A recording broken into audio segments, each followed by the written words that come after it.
जिज्ञासु भाइयों और बहनों, हमारा जीवन निरंतर गतिशील जीवन है। इसीलिए ना आप एक दूसरे से मिलते भी हो ना, क्या क्वेश्चन करते हो?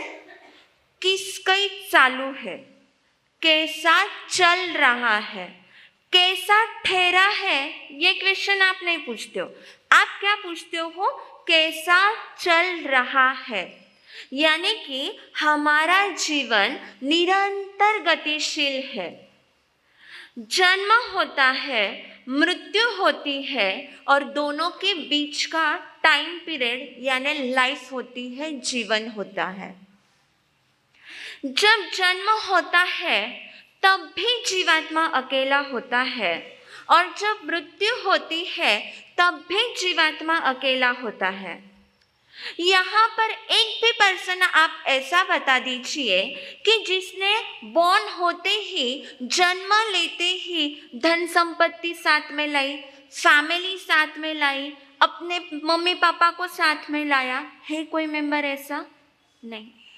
यहाँ पर बैठा हुआ एक भी व्यक्ति खड़ा होकर के कह दे कि मार साहब जब मेरी डेथ होगी ना तब मैं सब कुछ साथ में लेके जाऊंगा। कल जितना तपस्वियों का बड़ा सम्मान का प्रोग्राम हुआ ना, उससे भी बड़ा सम्मान का प्रोग्राम हम उस व्यक्ति के लिए रखेंगे जो उठ करके कह दे कि मैं सब कुछ साथ में लेके जाऊंगा। आना अकेले, जाना अकेले। जब व्यक्ति जाता भी है तब कुछ साथ में नहीं लेके जाता। बंधुओं, सिकंदर जो विश्व विजेता के बहुत निकट तक पहुंच चुका था, विश्व विजेता यह टाइटल उसके आगे लग भी चुका था।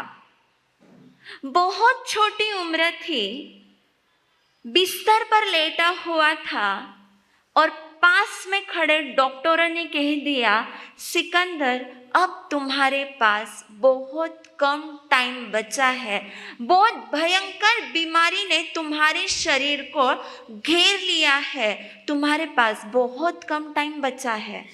सिकंदर उन डॉक्टरों से कह रहा है, डॉक्टर प्लीज, मैं मेरी माँ से बहुत प्यार करता हूँ, मुझे सिर्फ मेरी माँ को देखना है, उसके बाद है मुझे आंखें बंद करना है, मेरा लाइफ टाइम उतना बढ़ा दीजिए। वैद्य कह रहे हैं, सिकंदर अब प्रभु के नाम के पास तुम्हारे पास कुछ भी नहीं बचा है, सिकंदर सिर्फ और सिर्फ अभी प्रभु का नाम लो। डॉक्टर मेरे पास इतना पैसा है, जहां देखो वहां सोना दिख रहा है, जहां देखो वहां हीरे ही दिख रहे हैं, मोती ही दिख रहे हैं, मिट्टी के दर्शन मेरे महल में नहीं होते हैं। इतना सब कुछ होने के बावजूद, तुम इतने बड़े डॉक्टर होने के बावजूद भी मेरी लाइफ थोड़ी भी नहीं बढ़ा सकते। सिकंदर, सब कुछ होने के बाद भी मृत्यु के टाइम को ना पैसा बढ़ा सकता है, ना परमात्मा बढ़ा सकता है। सिकंदर, तुम्हारे पास कुछ ही समय बचा है। सिकंदर तभी अपने पास खड़े उस मंत्रिमंडल से कह रहे, मंत्रिमंडल, जब मेरा जीवन का अंतिम क्षण भी गुजर जाए, मेरा जनाजा जब तुम लोग उठाओ, तो मेरे काबिज जो होगा, मेरे काबिज के बाहर मेरे दोनों हाथ रखना और मेरे काबिज की जब तुम यात्रा निकालो तब सिर्फ एक ही घोषणा लगाना, सिकंदर आया अकेला था और जा भी अकेला रहा है। फिर ऐसा कौन सा तत्व है मनुष्य के साथ जो जन्म के पहले भी मनुष्य के साथ रहता है, जन्म होता है तब भी मनुष्य के साथ रहता है, जीवन जीता है तब भी मनुष्य के साथ रहता है और मृत्यु होती है उसके बाद भी मनुष्य के साथ रहता है? कौन सा है वह तत्व? क्या है जो मनुष्य अपने साथ लेकर आता है, लेकर जीता है और लेकर के जाता है? पक्का मुझे पता था इस क्वेश्चन में आप लोग 100% पास हो ही जाओगे। उस तत्व का नाम है कर्म। इसीलिए परमात्मा प्रभु वीर आचरण सूत्र में फरमाते हैं कम्मम च पड़ी लिहाए, यानी कि कर्मों को जानो, समझो और उन्हें नष्ट करो। इस पूरे संसार का रिमोट कंट्रोल अगर किसी के हाथ में है तो वह कर्म सत्ता के हाथ में है। पतंग चाहे आकाश में कितनी भी ऊंचाई पर उड़े, लेकिन उसका कंट्रोल धरती पर खड़े इंसान के हाथ में है। मादारी का बंदर चाहे जितना उछल कूद कर ले, लेकिन उसका अंकुश मादारी के हाथ में ही होता है। एम्पायर के सामने खिलाड़ी चाहे जितना आवेश में आ जाए, लेकिन अंतिम निर्णय एम्पायर का ही होता है। इसी तरह बंधुओं, इंसान चाहे जितना पुरुषार्थ कर ले, लेकिन उसके पुरुषार्थ को सफलता कर्म के आधार पर ही मिलती है। राम के राज्याभिषेक का मुहूर्त निकाला गया था, लेकिन कर्म सत्ता ने ऐसी पलटी मारी कि वह राज्याभिषेक का मुहूर्त वनवास के मुहूर्त में बदल गया।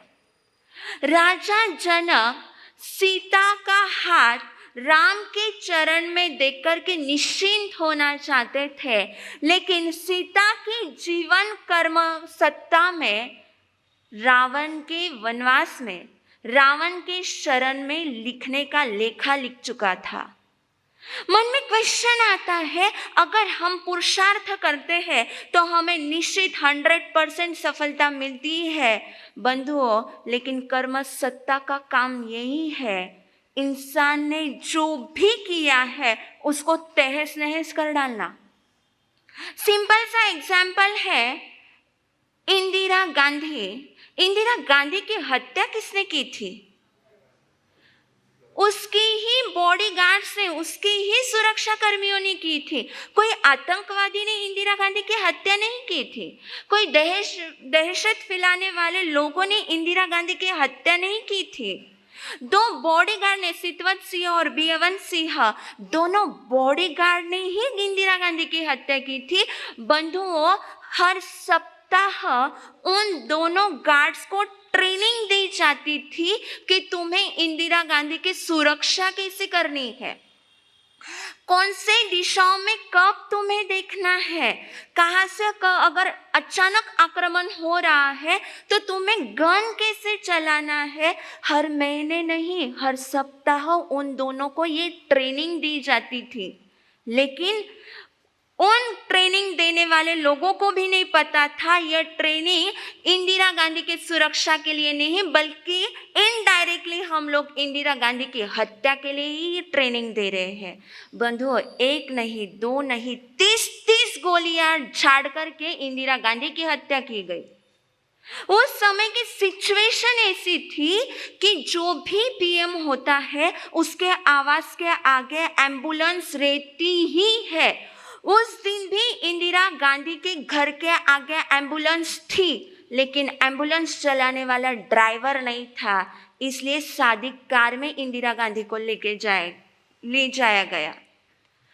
हॉस्पिटल की एक विशेषता थी कि उस हॉस्पिटल में पीएम के, प्रधानमंत्री का जो ब्लड ग्रुप होता है, उस ग्रुप का ब्लड हमेशा हॉस्पिटल में रहता था, लेकिन उस दिन हॉस्पिटल में उस ग्रुप का ब्लड भी नहीं था। हॉस्पिटल में प्रधानमंत्री के आवास पर कुछ भी घटना होती थी कि तुरंत हॉस्पिटल में रिंग चले जाती थी, परंतु कर्म सत्ता इतनी विचित्र थी बंधुओं कि उस दिन टेलीफोन की लाइन बिगड़ चुकी थी। जब इंदिरा गांधी को वहां पे हॉस्पिटल में ले जाया गया, तब डॉक्टर्स को पता चला है कि इंदिरा गांधी पर आक्रमण हुआ है, हमला हुआ है। उसके बाद डॉक्टर्स ने सब तैयारी की है, सब कुछ प्लानिंग परफेक्ट थी, फिर भी कर्म सत्ता ने पूरा तहस नहस कर दिया था बंधुओं। पुरुषार्थ के हाथ में नहीं, लेकिन कर्म सत्ता के हाथ में सब कुछ होता है। और इंसान हंसते हंसते उसे बांध लेता है, लेकिन जब उसका फल भुगतने का समय आता है तब आंसुओं के अलावा और कुछ नहीं होता। और होता अक्सर ऐसे है, इंसान खुद के लिए तो कम लेकिन दूसरों के लिए ही ज्यादा कर्मों का बंध कर लेता है। इसलिए उत्तराधान सूत्र में प्रभु फरमाते हैं, न तस्य दुःख विभयन्ति नाइयो। वाल्मीकि ऋषि बनने से पहले एक भयंकर डाकू था। राहगीरों को, जो जंगल का रास्ता था, राहगीरों को लूटना, उनसे लूटा हुआ सामान से, उन रिश्वतों से, उन सोना और चांदी से वह अपने परिवार का पालन पोषण करता था। जो भी राहगीर उस रास्ते से गुजरता था,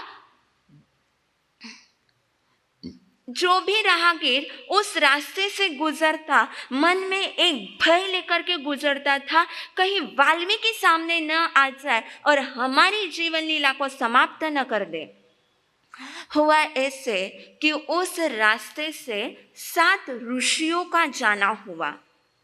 7 ऋषि अपने मस्ती में प्रभु के गीतों में वहां से गुजर रहे थे और अचानक आवाज आ गई, ठहरो। यह आवाज इतनी आक्रामक थी, इतनी कर्कश थी। 7 ऋषियों ने पीछे पलट करके देखा तो भयंकर डाकू के रूप में वाल्मीकि डाकू खड़ा था। डाकू वह वाल्मीकि जोर से ललकारते हुए कह रहा था, रुक जाओ, मैं तुम लोगों को लूटने के लिए आया हूं। संतों ने, 7 ऋषियों ने चेहरे पर स्मित किया है और वाल्मीकि से कहा है, आओ भाई, हम तो लूटाने के लिए ही आए हैं, जो लूटना है लूट लो। वाल्मीकि थोड़ा सकपका गया, क्योंकि आज दिन तक उसे कभी ऐसा उत्तर मिला ही नहीं था। फिर भी उसने कड़क करके आवाज में कहा, तुम्हारे पास जो कुछ भी है वह सब मुझे दे दो। 7 ऋषियों ने एक साथ उत्तर दिया है, तुम्हारे पास जो नहीं है वह सब हमारे पास है और वो देने के लिए ही हम लोग यहाँ पर आए हैं। पर वो हम तुम्हें दे उससे पहले तुम्हें हमें एक उत्तर देना होगा। वाल्मीकि ने थोड़ा विचार किया, मुझे प्रश्न पूछने वाला इस धरती पर तो कोई है, क्या प्रश्न है तुम्हारा? ऋषियों ने कहा, तुम ये जो डाका डालते हो, तुम ये जो चोरी करते हो, जो मारपीट करते हो, किसके लिए करते हो? तब वाल्मीकि ने हंसते हुए कहा, चेहरे से तो तुम समझदार दिखाई देते हो, क्या तुम्हें पता नहीं है कि एक डाकू डाका किस लिए डालता है? धन संपत्ति के लिए। तुम्हें धन संपत्ति क्यों चाहिए? परिवार के पालन पोषण के लिए। अच्छा, परिवार के पालन पोषण के लिए तुम ये सब कुछ कर रहे हो?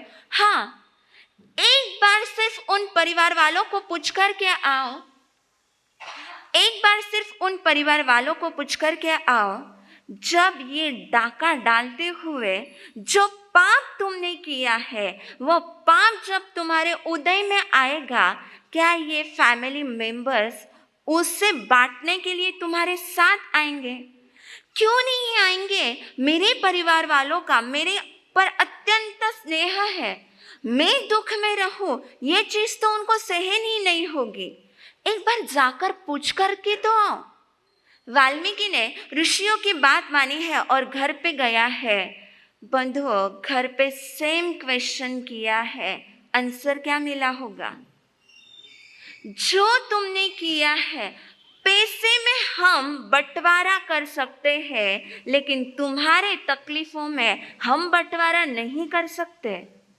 वाल्मीकि जब घर पर गया था तो डाकू बनकर के गया था, लेकिन घर से आया है तो ऋषि बनकर के आया है।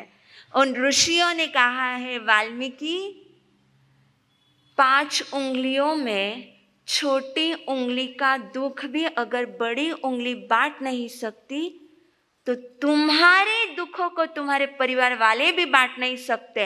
और इसी एक ही वाक्य से वाल्मीकि के जीवन में इतना बदलाव आया कि पूरी दुनिया को बदलने वाली रामायण की रचना वाल्मीकि ने कर दी। ये होती है कर्म सत्ता। कर्म सत्ता का फर्स्ट रूल है, खुद ही कर्मों को बांधते हैं और खुद ही कर्मों को भोगते हैं। कर्मों को भोगते वक्त कोई भी आपकी हेल्प नहीं कर सकता। कर्म सत्ता का सेकेंड रूल है, जो आपने किया है फल में वही मिलेगा। फर्स्ट रूल क्या था? स्वयं कर्म करता है और स्वयं ही उसका भोगता है। सेकेंड रूल है, जो आपने किया है फल भी वही मिलेगा। होता बहुत बार ऐसे मन में बार बार दिन में एक बार तो भी शायद ये क्वेश्चन आ ही जाता है, मेरे साथ ही ऐसा क्यों होता है? मैं ही क्यों? मेरे साथ ही ऐसा क्यों? बंधुओं, होली का टाइम था, रंग पंचमी का टाइम था। सब बच्चे वहां पर होली खेल रहे थे, कलर खेल रहे थे। उन कलर खेलने वाले में एक 5-6 साल का बच्चा था। उसको क्या सूझी पता नहीं, वो ग्रुप में से अलग हुआ। उसने पिचकारी में जो गंदा पानी एक जगह पर पड़ा हुआ था, गंदा पानी पिचकारी में भरा। यह सब सीन आप वहां पे खड़े रहकर देख रहे हो। पिचकारी में उसने गंदा पानी भरा और भगवान से कह रहा है, भगवान, मेरी मम्मी कहती है अपन भगवान से, गॉड से जो भी मांगो ना वो भगवान हमें दे देता है। गॉड गॉड, मेरी एक मांग आज आप पूरी करना। मैं ये पिचकारी ऊपर उछालूंगा, मेरे ऊपर आप गुलाब जल की बरसात करना। ऐसा कहकर उसने वो पिचकारी ऊपर उठाई और कहा, गॉड गुलाब जल की बरसात कर देना। और वापस रिटर्न में उसके ऊपर कौन सा पानी आएगा? गटर का पानी आया। और वो गुस्से में आ गया। उसने गुस्से में आकर के पिचकारी नीचे पटक दी है और भगवान से कह रहा है, भगवान तुम्हारे अंदर तो कुछ है ही नहीं। मेरी मम्मी बोलती है सब झूठ है, तुम तो कुछ हो ही नहीं। मेरी एक छोटी सी डिमांड को आप पूरी नहीं कर पाए। ये सब दृश्य आप वहां पर देख रहे हो। आप उसके पास उसको समझाने के लिए गए, तो सबसे पहले आपका क्या वाक्य होगा? अगर गुलाब जल चाहिए था तो पिचकारी में भी गुलाब जल का ही पानी भरना था ना, गटार का पानी क्यों भरा? दूसरों को समझदार बनाने वाला इंसान खुद के लाइफ में समझदार क्यों नहीं बनता? अगर सुख चाहिए था, शांति चाहिए थी, खुशी चाहिए थी, तो जीवन की पिचकारी में भी वही सब कुछ भरना था ना। गुस्से का प्रसंग आया, तुरंत गुस्सा कर लिया। डांटने का प्रसंग आया, तुरंत डांट दिया। अपमान करने का प्रसंग आया, तुरंत अपमान कर दिया। जीवन रूपी पिचकारी में अगर गटार का ही पानी भरा है तो गुलाब जल की अपेक्षा कैसे रख सकते हो? इंसान का होता है क्या है पता है क्या? मैं सबका अपमान करूं लेकिन मेरा अपमान कोई नहीं करे। मैं दूसरे के ऊपर गुस्सा करूं लेकिन मेरे ऊपर कोई गुस्सा नहीं करे। मैं दूसरों से रिश्वत लूं लेकिन मेरे से कोई रिश्वत ना ले। मैं दूसरों के साथ भले ही बुरा कर दूं लेकिन मेरे साथ कोई बुरा नहीं करे। जीवन के पिचकारी में अगर गुलाब जल का वाटर भरा है, पानी भरा है, तो लाइफ गुलाब जल के समान होगी। अगर जीवन रूपी पिचकारी में गटर का पानी भरा है तो गुलाब जल की अपेक्षा रखना रॉन्ग है। इसलिए मैं क्यों सहन करूं? क्योंकि जीवन रूपी पिचकारी में गटर का पानी भरा हुआ है। ठीक है, आगे का क्वेश्चन आ जाता है, मैंने बुरा किया है तो मुझे वो ही भुगतना है, पर कब तक? सहन करने की भी कोई एक लिमिट होती है, एक मर्यादा होती है, तब तक ही सहन किया जाता है। ससुराल गई हुई लड़की भी पापा को फोन करके कहती है, पापा सहन करते करते 10 साल हो गए, अब वापिस कब तक? मैं कब तक सहन करूं? तो बंधुओं, इसका सिंपल सा उदाहरण है, कोर्ट में जज ने फैसला कर दिया, एक गुनहगार की शिक्षा फरमा दी कि 10 वर्ष तक तुम्हें जेल में रहना है। और उस समय वह कैदी कह दे कि नहीं 10 साल तो मैं जेल में रह ही नहीं सकता, मुझसे मेरे परिवार के साथ ही रहना है। ठीक है, मैंने गलती कर दी है ना, तो मैं 2 साल ही जेल में रहूंगा, उससे ज़्यादा मैं जेल में रहूंगा ही नहीं। क्या इस बात को जज एक्सेप्ट कर लेंगे? जज एक्सेप्ट कर लेंगे? चलो समझ लो, मान लो कि उस कोर्ट में आप ही जज बने हुए हो, क्या कैदी के इस बात को आप एक्सेप्ट करोगे? नहीं, क्योंकि कभी भी शिक्षा इच्छा के अनुसार नहीं, गुन्हे के अनुसार होती है। उसी तरह बंधुओं, हमने हमारे लाइफ में जो मिस्टेक्स की है, उन मिस्टेक्स की सज़ा कर्म सत्ता हमारे इच्छा के अनुसार नहीं, हमारे गुन्हे के अनुसार देती है। इसीलिए लाइफ को अगर सुंदर बनाना है तो 3 क्वेश्चन हमेशा हमारे लाइफ में कर्म सत्ता के 3 स्टेटमेंट हमेशा याद रखना। जो कर्म करता है उसी को फल मिलता है। जैसा कर्म किया वैसा ही फल मिलने वाला है, और जितने लाइफ का कर्म बांधा है वो उतने ही लाइफ टाइम के लिए मिलने वाला है। इन 3 स्टेटमेंट को भी अगर हम हमारे आंखों के सामने रख करके जिएंगे तो निश्चित ही शीघ्रातिशीघ्र कर्म मुक्त अवस्था में हम प्राप्त कर सकते हैं। इन्हीं शुभ मंगल भाव के साथ बोलिए भगवान महावीर स्वामी की।